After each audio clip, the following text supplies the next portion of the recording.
Дәүләт Думаһына 50-гә якын закон проекты индерелгән. Шуның тиҫтәләгән проектның авторы Башкортостандан һайланган депутат Зариф Байгускаров.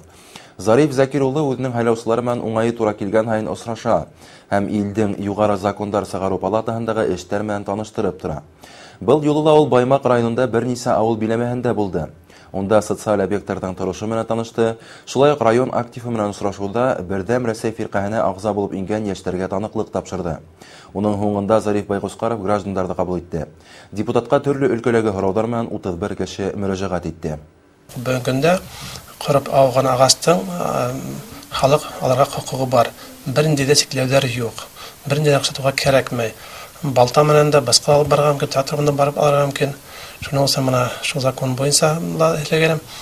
Икенче закон ул менә эскелеккә каршы. Мин туры һәлә вакытында бергәйнем шул булышам дип. Чөнки элекке бит штрафтар бик бәләкәс ине, ул 2000-дән генә штраф ине бит инде, ул әлбәттә тотмайны. Хәзерге без ул законда каранык, законда мен үзем киреттем, без беренче автор киреттегән, мен үзем алып бардым дигән Думаһында. Хәзер менә штрафтар бит инде кемендә 30 мең, 30 меңдә 50 меңгә хәтлем, әгәр дә закон хәзер рәвештә экспертиза аткансын һәм кайбер сакта җиңелчелекләр куатласак. Закон эшләй. Менә үткән елда 11 айга караганда 900 кешегә штраф алынган.